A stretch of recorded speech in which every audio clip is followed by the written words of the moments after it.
Welcome dear viewers and subscribers to another exciting video where we will discuss the 7 terrifying weapons of the ancient world used in warfare. If you haven't already subscribed to our channel, click the subscribe button below and give us a thumbs up if you like this video. Let's get started. Weapons have been in circulation longer than the written word, wheel, or just about any other identifiable tool. For as cooperative as human beings can be, conflict is also in our blood. Brother against brother, tribe against tribe, or empire against empire, battles take all shapes and sizes and often utilize whatever resources are available to smite the enemy in question. Over the centuries, this has progressed from primitive objects that can cause blunt force trauma to sharpened points able to pierce flesh, to blades capable of slashing, to long-range implements, and even to domesticated animals. These are the 7 most terrifying weapons from the ancient world. Number 7, Urumi. Speaking of blades, one wild and ancient concoction that has to be mentioned is the Urumi. This collection of flexible blades, upwards of 32, is used like a whip, albeit one of extraordinary consequence to those being attacked, as well as the attacker himself, should he be anything less than a master in the Kalaripayattu martial arts. This weapon is specific to the history of modern-day India and Sri Lanka, with the earliest versions supposed to have emerged during the Sangam period, 1800 years ago. The Urumi could be used to fend off multiple opponents at once, delivering severe slashes during its swift and chaotic movements. When not in use, the blades were wrapped around the fighter's waist and worn like a belt. Number 6, Pugio. The Pugio was a dagger used by Roman soldiers. It was mounted as a side arm for when the battle shifted to hand-to-hand combat. It was also a common weapon of choice when it came to suicide and assassination, as was the case when conspiring senators stabbed Julius Caesar 23 times using these daggers. The Pugio was an intimate, close-range tool, a fact that makes it all the more viscerally intimidating. The final proposed purpose of the Pugio was for display and offering. For instance, in 2019, an amateur archaeologist armed with a metal detector uncovered a well-preserved Pugio that was intentionally buried after a 15 BC battle between the Romans and Rhaetian tribesmen, perhaps in praise of the gods. Number 5, bow and arrow. Archery definitively emerged in Africa's Middle Stone Age, between 37,000 and 65,000 years ago. However, there is some evidence out of South Africa that suggests bow and arrow technology may have been in use as early as 71,000 years ago. Interestingly, this hunting tool and weapon of war has not been confirmed to have made the migration out of Africa until 11,000 years ago. But from then on, this tool became a global phenomenon. It was used in Europe and Western Asia in the late Upper Paleolithic to Terminal Pleistocene era, and in Japan, Northeast Asia, and North and South America also beginning in the Terminal Pleistocene. A sharpened spear sailing through the air at great speeds was sufficient to take down large, community-sustaining mammals, especially when fired en masse, and more than enough to fell humans from rival tribes. The bow and arrow method continues to be an effective hunting strategy, with the San people of South Africa utilizing traditional bows and American elk hunters using high-tech, but still manual, versions.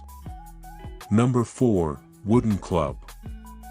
Sometimes, the simplest of tools are the most effective. Wooden clubs may lack the visual allure of many of the weapons throughout history, but in terms of close range, blunt force trauma, our Neolithic ancestors had it figured out. Fans of The Walking Dead will know how devastating a smack to the head with a hard wooden club can be. A similar scenario seems to have played out some 7,000 years ago at 3 different sites in modern-day Germany and Austria, where several mass graves have been found, with many of the 26, 34, and 67 individuals identified showing severe trauma to the head. Though it does not usually preserve well, a club dated to 3550 to 3340 BC was uncovered from the United Kingdom's Thames River. Studies using a replica of this cricket bat-like weapon imitated damage consistent with the mass grave victims from the ancient, village-destroying raids. Number 3. War elephant. If a 1,000-pound inanimate object flying straight toward you wasn't startling, imagine how you might react at seeing a multi-ton raging elephant stampeding your way. Elephants have been utilized by humans for roughly 4,000 years, initially for farming purposes. But given their strength and ability to intimidate, is it any wonder why they were included in military campaigns? The first evidence of war elephants belongs to China, during the Shang dynasty, 1600 to 1027 BC, but probably close to 1100.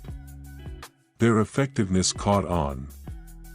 And soon, they were being implemented in increasing numbers by the empires of Asia and Mesopotamia.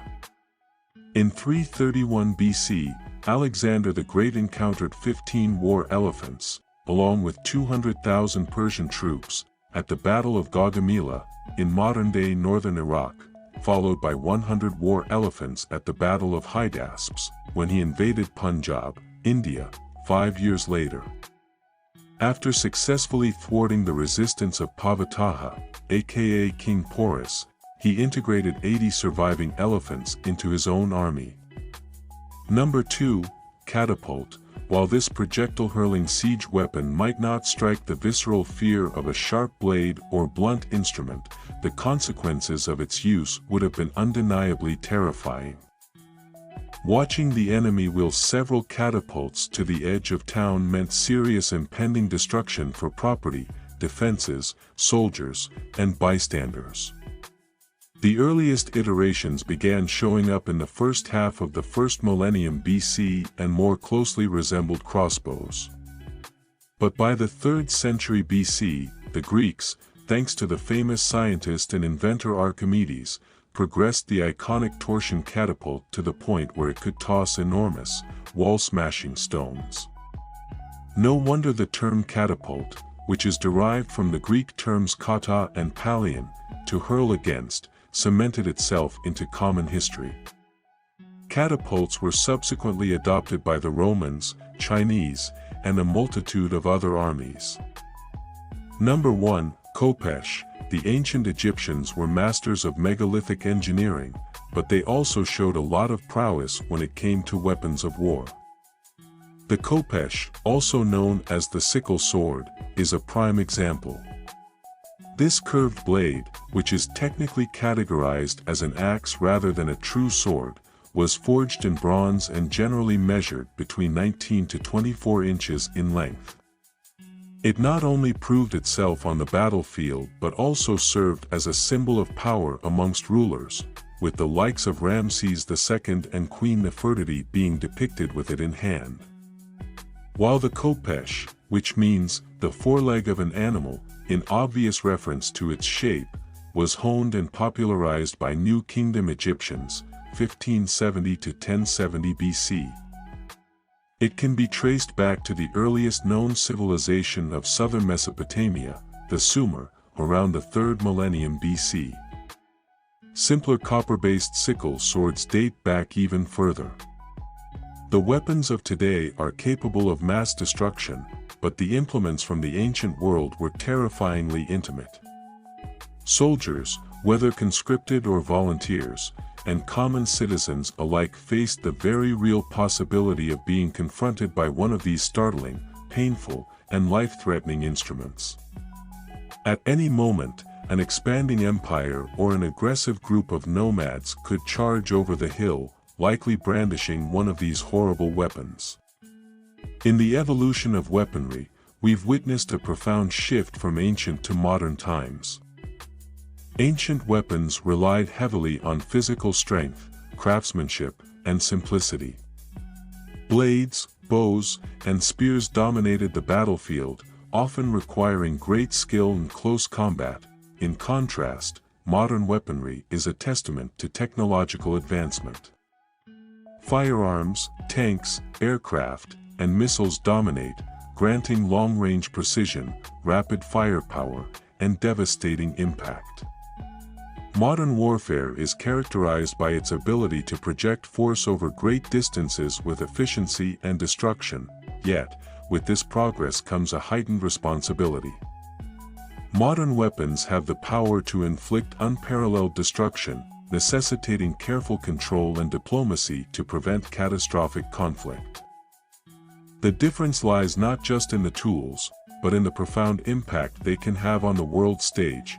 Thanks for watching this video to the end. Subscribe to our channel and turn on the notification bell to be the first to notified on our new videos. See you again on our next video.